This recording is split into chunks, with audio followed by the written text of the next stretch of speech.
Hi, இன்றைக்கி நம்மளோட சேனலில் பாவக்காய் வச்சு கசப்பு இல்லாமல் ஒரு சூப்பரான டிஷ்ஷு தாங்க பார்க்க போகிறோம்.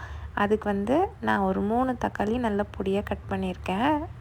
வெங்காயம் நல்லா பெருசாக ஒரு வெங்காயம் பொடியாக கட் பண்ணியிருக்கேன். 2 பச்சை மிளகாய், கருவேப்பிலை கொஞ்சம், அதுக்கப்புறம் பாவக்காவை எல்லாம் மெலிசாக கட் பண்ணியாச்சு. வானல் வச்சுட்டு நான் கடலெண்ணெய் தான் ஒரு 4 ஸ்பூன் சேர்த்துருக்கேன். நல்லெண்ணெயும் சேர்க்கலாம், நல்லாயிருக்கும்.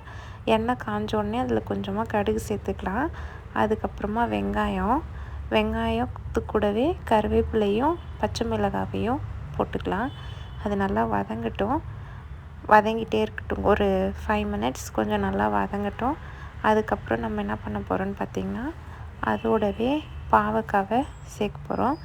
பாவக்காவை நல்லா மெலிசாக கட் பண்ணிக்கோங்க, அப்போ தான் நல்லா வதங்கி வரும். அதுக்கப்புறம் அதில் விதைகள் இருந்தால் அதை எடுத்துருங்க. அதுக்கப்புறம் அது வதங்கிறதுக்கு கொஞ்சமாக உப்பு சேர்த்துக்கலாம். இப்போ ஒரு 10 நிமிஷமாவது மிதமான சூடில் அந்த பாவக்காய் வெங்காயத்தோடு நல்லா சேர்ந்து வதங்கி வரட்டும். அந்த டைமில் நம்ம கொஞ்சோண்டு சோம்பு, அதுக்கப்புறமா ஒரு 6லேருந்து 8 பல் பூண்டை இந்த மாதிரி நல்லா தட்டி எடுத்துக்கலாம். நீங்கள் அப்படியே ஜஸ்ட்டு ஒரு 1 பாதியாக தட்டி எடுத்துகிட்டு அதை நம்ம பாவக்காயோட சேர்க்க போகிறோம். இப்போது இதை பாருங்கள், 10 நிமிஷம் மிதமான சூட்டில் காய் நல்லா ஓரளவுக்கு வதங்கி வந்திருக்கு இல்லையா. இப்போ நம்ம தட்டி வச்சுருக்க பெருங்காயம் பூண்டையை இதோட போட்டுட்டு கட் பண்ணி வச்சுருக்க தக்காளியும் இதோட சேர்த்துக்க போகிறோம். சேர்த்துட்டு அதுக்கப்புறமா இப்போ ஒரு வதக்கி விட்ருங்க. வதங்கட்டும். மிதமான சூட்லேயே வச்சு வதக்குனா அடி பிடிக்காது. இப்போ இதோட கொஞ்சம் மஞ்சத்தூள், அதுக்கப்புறம் காரத்துக்கு ஏற்ற மாதிரி தனி மிளகாய்த்தூள். நான் ஒரு 1½ ஸ்பூன் தனி மிளகாய்த்தூள் சேர்த்தேன். காரம் உங்களுக்கு எப்படி வேணுமோ அதுக்கேற்ற மாதிரி சேர்த்துக்கோங்க.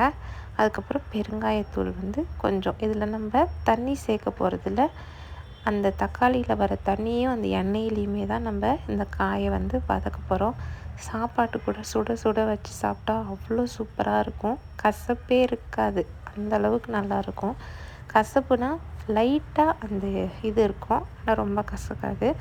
பாருங்கள், நல்லா ஒரு மாதிரி எண்ணெய் பிரிஞ்சு வந்திருக்கு. இப்போ தட்டு போட்டு மூடி வச்சிடலாம். வதங்குற வரைக்கும் நம்ம திறந்து 5 நிமிஷத்துக்கு ஒரு வாட்டி கிண்டி விட்டுட்டே இருக்க வேண்டியது தான். ஒரு 10-15 நிமிஷம் இந்த மசாலாலாம் சேர்த்து வதங்கிறதுக்கு. பாருங்கள், நல்லா வதங்கிருச்சு இல்லையா. நான் கொஞ்சமாக சாப்பாடு போட்டு பாவக்காய் வச்சு சாப்பிட்றேன். பட்டும் படாதையே சாப்பிட்லாம், சொதன்னு வச்சு சாப்பிட்லாம். நல்லாவே இருக்கும் சாப்பிட்றதுக்கு. நீங்களும் ட்ரை பண்ணுங்கள், கமெண்ட் பண்ணுங்கள், மறக்காமல் சப்ஸ்கிரைப் பண்ணுங்கள்.